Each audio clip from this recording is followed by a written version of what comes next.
നമസ്കാരം. CMRL എക്സാലോജിക് മാസപ്പടി കേസിൽ കുരുക്കിലായ വീണ വിജയന്റെ സ്വത്തുക്കൾ കണ്ടുകെട്ടിയേക്കും. ഇതിനുള്ള നീക്കങ്ങൾക്ക് എൻഫോഴ്സ്മെന്റ് ഡയറക്ടറേറ്റ് തുടക്കമിട്ടിട്ടുണ്ട്. PMLA കേസിലെ തുടർ നടപടികളുടെ ഭാഗമായാണ് ഈ കണ്ടുകെട്ടൽ. തിരുവനന്തപുരം ബേക്കറി ജംഗ്ഷനിലുള്ള വീട്ടിൽ ED നടത്തിയ റെയ്ഡിൽ ബാങ്ക് അക്കൗണ്ട് രേഖകളും വീണയുടെ ഫോണും പിടിച്ചെടുത്തിരുന്നു. 2019 മുതൽ വീണ ഉപയോഗിക്കുന്ന ഫോണാണിത്. ED നടത്തിയ റെയ്ഡിൽ 242 ബാങ്ക് അക്കൗണ്ട് വിവരങ്ങൾ കണ്ടെടുത്തിട്ടുണ്ട്. 3 ബാങ്ക് അക്കൗണ്ടുകളിലായി വീണയ്ക്കുള്ള സ്ഥിരം നിക്ഷേപങ്ങളുടെ വിശദാംശങ്ങളും കണ്ടെത്തിയ രേഖകളിലുണ്ട്. ഇതെല്ലാം പരിശോധിച്ച ശേഷം വീണയെ കൊച്ചിയിലെ ED ആസ്ഥാനത്ത് ചോദ്യം ചെയ്യാൻ വിളിപ്പിക്കും.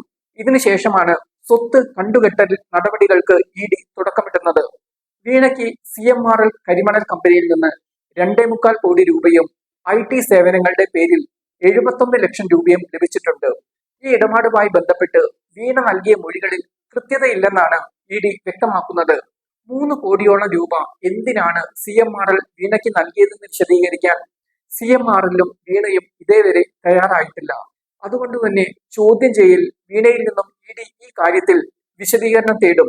SFIO നടത്തിയ അന്വേഷണവും ഈ കേസിൽ വീണയ്ക്ക് കുരുക്കായിരിക്കുകയാണ്. SFIO കേസിലെ വിചാരണയ്ക്ക് CMRLന് ഹൈക്കോടതി സ്റ്റേ അനുവദിച്ചിട്ടുണ്ട്. ഈ കേസിൽ SFIO കുറ്റപത്രവും സമർപ്പിച്ചിട്ടുണ്ട്. പണം വീണയ്ക്ക് നൽകിയെന്ന് CMRL കമ്പനി ഉദ്യോഗസ്ഥർ തന്നെയാണ് മൊഴി നൽകിയിട്ടുള്ളത്. അതുകൊണ്ട് തന്നെയാണ് SFIO ഈ കേസ് ശക്തമാക്കിയതും.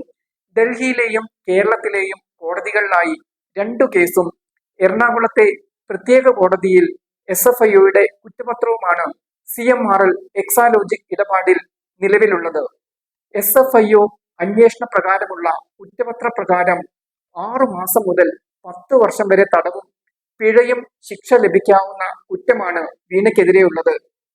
പ്രതികൾക്ക് സമൻസ് നൽകിയ ശേഷം മാത്രമേ കുറ്റപത്രം അംഗീകരിക്കാൻ പാടുള്ളൂ എന്ന CMRLന്റെ ഹർജിയിൽ ഡൽഹി ഹൈക്കോടതിയാണ് വിചാരണ സ്റ്റേ ചെയ്തിട്ടുള്ളത്. ഈ കേസ് ജൂലൈ 7-നാണ് കോടതി പരിഗണിക്കുന്നത്. അതുകൊണ്ട് തന്നെ ഈ കേസും ED അന്വേഷണവുമെല്ലാം വീണയ്ക്ക് വിനയായിരിക്കുകയാണ്. നിയമ വഴികളിലൂടെ കേസ് നേരിട്ടുകൊണ്ടിരിക്കുമ്പോൾ തന്നെയാണ് സ്വത്ത് കണ്ടുകെട്ടൽ നടപടിക്കും ED തുടക്കമിട്ടിരിക്കുന്നത്.